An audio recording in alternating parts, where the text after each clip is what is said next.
A paz do Senhor Jesus Cristo seja abundante sobre as nossas vidas. Hoje vamos dar continuidade ao estudo da salvação, falando sobre a necessidade do Salvador e quem é o Salvador. Lá, após a queda de Adão e Eva, em Gênesis, no capítulo 3, fala que Deus vestiu eles, no versículo 21 desse capítulo, Deus fez vestimenta de peles para Adão e Eva. Eles estavam nus e essa cobertura natural, matando um animal inocente, não apenas foi algo natural, literal, mas apontou também para algo espiritual e profético.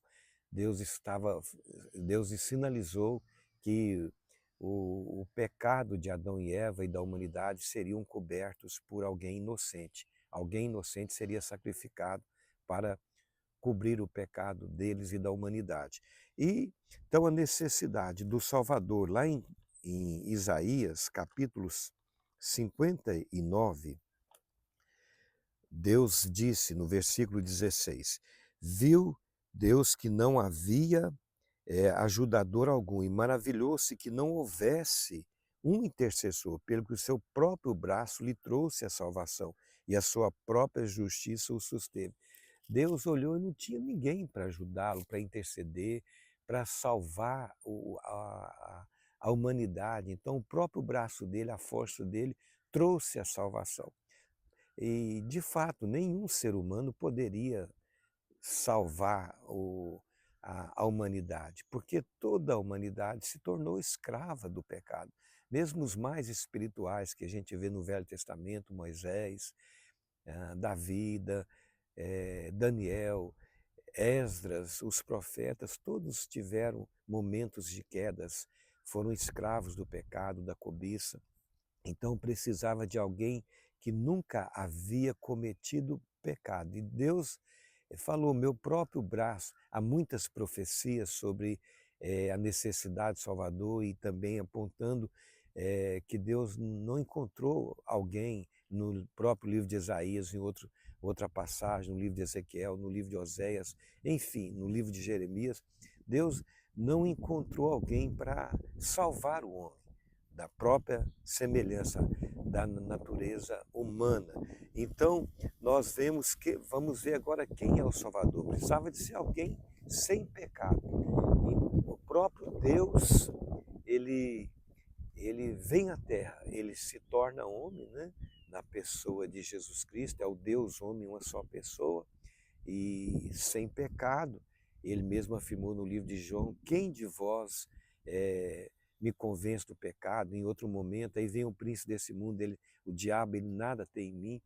Lá em Hebreus fala, em capítulo 4, versículo 15, que nós precisamos de um sumo sacerdote semelhante a nós, mas que não houvesse cometido pecado.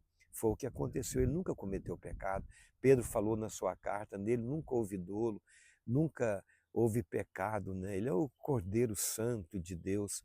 E então ele é o, o, o Salvador. O próprio Deus desceu para salvar. Lá no livro de Jó, no capítulo 16, Jó fala essa verdade. Veja bem, ele declarou essa verdade profeticamente, né? E ele entendeu, né? Tanto foi uma experiência na vida dele, ele declarou isso profeticamente. Ele estava rodeado pelos seus três amigos que zombavam, que desprezavam, que acusavam a ele, né? Não defendiam a Jó, e ele disse no versículo 20, os meus amigos zombam de mim, mas os meus olhos se desfazem em lágrimas diante de Deus. Então ele chorava diante de Deus para que ele, veja bem, para que ele mantenha o direito do homem, ou o meu direito, a minha justiça, para que ele seja a minha defesa, a defesa do homem, a minha defesa, contra o próprio Deus. Então, o próprio Deus defendeu Jó diante de Deus, e o próprio Deus defende a humanidade diante de Deus. Por isso que João escreveu, filhinho, se pecais, tendes um advogado junto ao Pai. Jesus Cristo, o justo, ele é o nosso defensor, ele que que foi diante de Deus em nossa causa.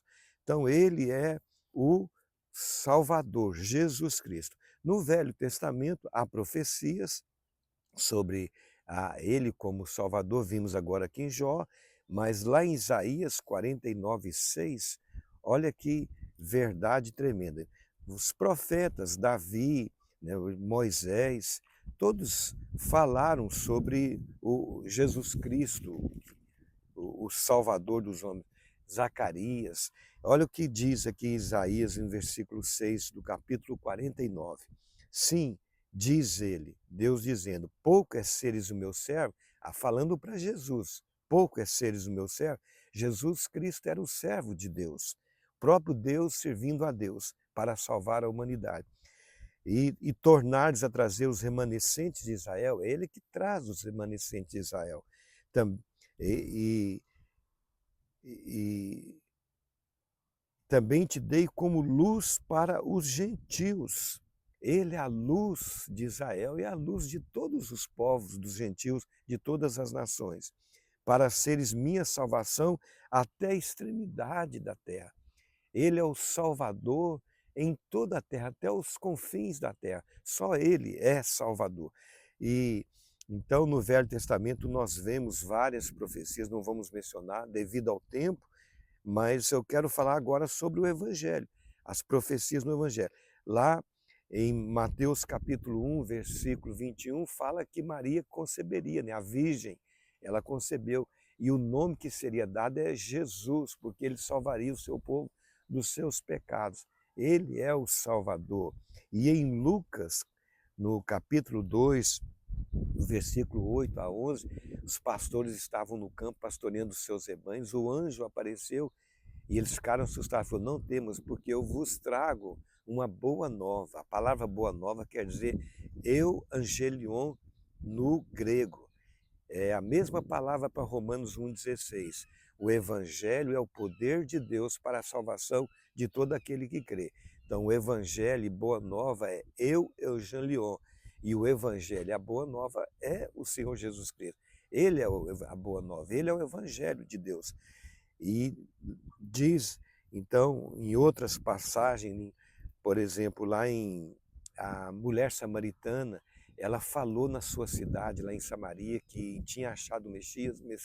Eles foram até Jesus Cristo, o Salvador, o Messias, né, o prometido, e aí eles disseram para ela, agora não é apenas por causa das suas palavras, nós temos ouvido, visto, né, e crido que este é o Salvador do mundo. Então, nos evangelhos mostra Jesus como o Salvador do mundo. Ele veio para nos salvar. E lá no livro de Atos fala uma verdade muito importante, muito mesmo. Vou ler com vocês Atos capítulo 4, versículo 12.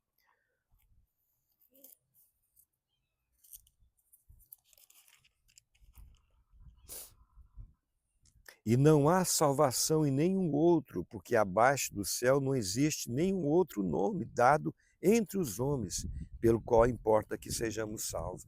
Não há abaixo do céu nenhum outro nome, somente o nome de Jesus salva. Só Ele é Senhor e Salvador.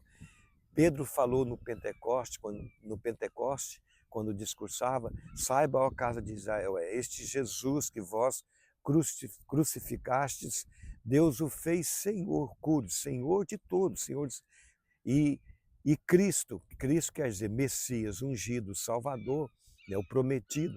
Então ele é o Senhor e o Salvador da humanidade. No livro de Romanos, eu acabei de falar sobre o Evangelho, o poder de Deus. Também é, Paulo escreveu que só há um mediador lá em 1 Timóteo, capítulo 2, versículo 5, só um mediador entre Deus e os homens, Jesus Cristo, o homem. No livro de Apocalipse também nós vemos ao nosso Deus e ao Cordeiro, que é o Senhor Jesus Cristo, seja a salvação. Então ele é o Cordeiro que salva, ele é o Salvador. O próprio Deus se tornou homem para salvar. Então o homem precisa de salvação, porque ele mesmo, nenhum ser humano pode salvar a si mesmo. E o próprio Deus se tornou homem para salvar o homem.